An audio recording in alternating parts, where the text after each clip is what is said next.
Regardons ensemble la formule de distance entre un point et une droite qui se trouve à la page 10 de votre cours.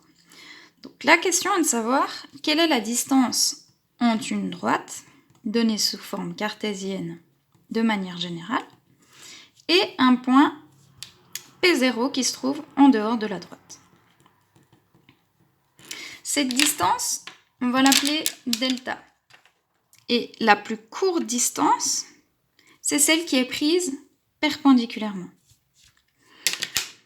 Pour trouver cette distance, delta, alors on va utiliser un point P qui est cette fois-ci sur la droite, donc on peut trouver, et le vecteur orthogonal n à la droite qui nous est donné, donc AB.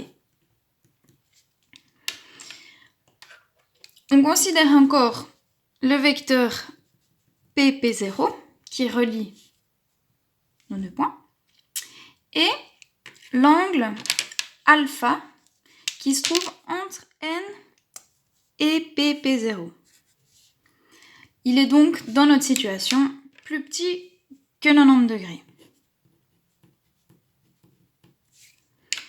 Cet angle alpha, au fait, on va le retrouver ici de l'autre côté. Pourquoi ? Parce qu'on a un triangle rectangle. Ici, on a aussi un angle droit comme c'est le vecteur normal. Donc ici, on a 90 moins alpha. Je vous rappelle, un triangle à 180 degrés, donc 90 moins alpha plus 90 plus alpha égale 180 degrés. Donc notre angle, on le retrouve ici. Comme il se trouve ici dans un triangle rectangle, alors on peut écrire cosinus d'alpha égale l'adjacent divisé par l'hypoténuse. Donc cos alpha égale delta divisé par la norme du vecteur PP0, l'hypoténuse. De plus, on connaît le produit scalaire entre deux vecteurs. Donc le produit scalaire, c'est égal à la norme des deux vecteurs qui multiplie encore le cosinus de l'angle, donc l'angle alpha qu'il y a entre les deux. On retrouve notre cos alpha, on remplace avec ce qu'on a écrit ici. Donc on a le produit des normes. Au lieu d'écrire cos alpha, je remplace par delta sur la norme du vecteur PP0. Et je vois qu'ici, ça se simplifie. Il ne me reste donc plus que la norme du vecteur n fois delta. On peut donc isoler delta et on trouve que la distance entre un point et une droite, c'est le produit scalaire entre mes deux vecteurs, le vecteur normal et PP0, divisé par la norme du vecteur normal. Ça, c'était dans le cas si alpha est plus petit que 90 degrés. Maintenant, regardons si alpha n'est pas plus petit que 90 degrés, donc plus grand. Qu'est-ce qui se passe ? On a toujours notre droite D.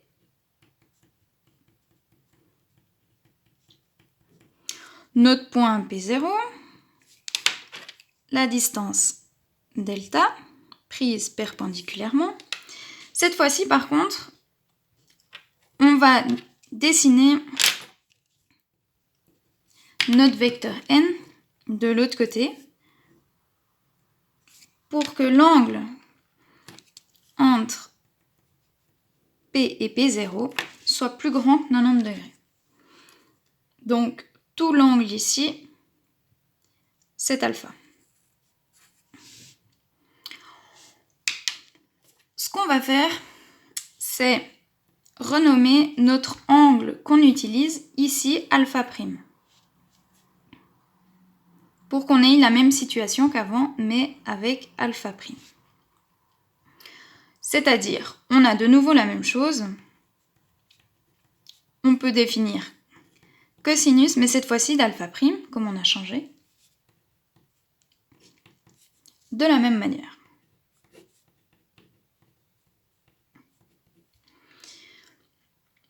De nouveau, on fait le produit scalaire entre nos deux vecteurs. Donc la norme du vecteur n fois la norme du vecteur PP0 et l'angle qu'il y a entre les deux, donc cette fois-ci l'angle qui est entre nos deux vecteurs, c'est bien alpha. Mais comme on a utilisé cette fois-ci alpha prime, il faut renommer alpha. Donc alpha c'est pi moins alpha prime. Ici on a 180 degrés, pi moins alpha prime. Donc le vecteur n fois la norme du vecteur pp0 fois le cosinus de pi moins alpha prime. Je vous rappelle que cosinus de pi moins alpha prime, c'est la même chose que moins cosinus de alpha prime. Souvenir de trigonométrie. Donc on a ceci qui vaut moins cosinus de alpha prime. Donc on peut substituer de nouveau. On a la norme du vecteur n fois la norme du vecteur p0 fois donc cette fois-ci moins delta sur la norme de p0. De nouveau, les normes de p0 se simplifient et on peut isoler le delta.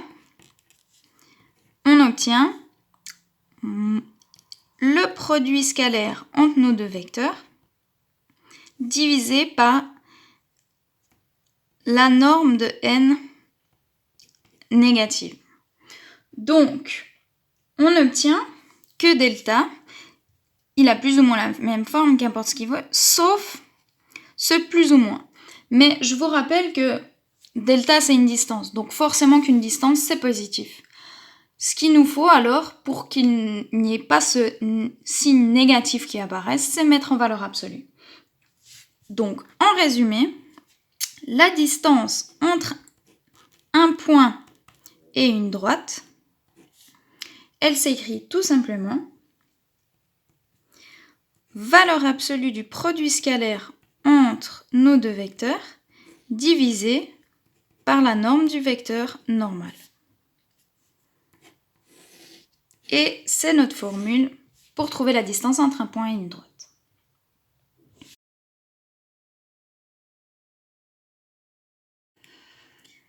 Donc nous venons de voir maintenant la formule de la distance. Qu'est-ce qui se passe si on remplace tout ça par les composants? Donc on a les composantes du vecteur n qui sont AB données par l'équation de la droite. Les points P et P0, donc on peut trouver le vecteur P0. Alors, qu'est-ce qui se passe si on remplace tout ça là-dedans? On obtient que la distance delta, elle vaut le produit scalaire entre nos deux vecteurs, c'est-à-dire A fois x0 moins x plus b fois y0 moins y, divisé par la norme du vecteur n, c'est-à-dire a au carré plus b au carré, le tout à la racine. Si on développe ici et qu'on met dans un ordre plus adapté, on a ax0 plus by0 moins ax moins by. Le tout divisé toujours par la norme du vecteur n. Et je vous rappelle que ce terme moins ax moins by correspond exactement à c qui nous est dans la formule, qui nous est donné dans la formule. Donc on a juste ceci pour la distance entre un point P0 et une droite D. Donc au final, si vous regardez notre réponse finale, ce qu'il faut faire, c'est remplacer les coordonnées du point qu'on cherche à trouver la distance avec la droite dans la droite. On met le tout en valeur absolue et on divise par la norme du vecteur normal. Petite remarque. On a dit qu'on devait mettre une valeur absolue parce qu'on veut toujours une réponse avec un nombre positif. Mais qu'est-ce que ça veut dire si on a une réponse négative ou si on a une réponse positive? Ce que ça sous-entend, c'est que si on a la réponse positive, alors on a notre point P0 du même côté que notre vecteur n. Si on obtient une réponse négative, ça veut dire qu'on a le point qui est en face, qui est de l'autre côté de notre droite D. Mais la distance reste la même. C'est juste que les points sont des deux côtés de la droite.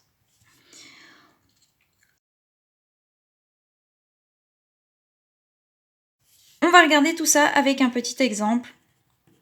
Appliquer cette formule. Donc, quelle est la distance entre le point P, moins 1, 1, et une droite D, 3x plus 4y moins 12 égale à 0.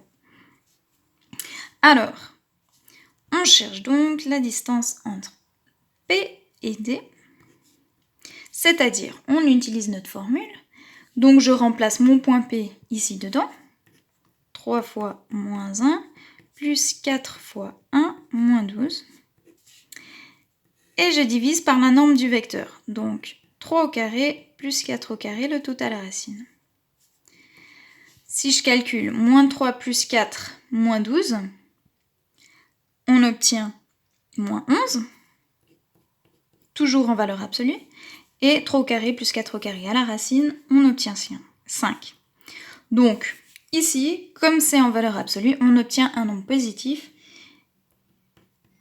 et la réponse est 2,2. Donc la distance entre P et la droite D vaut 2,2.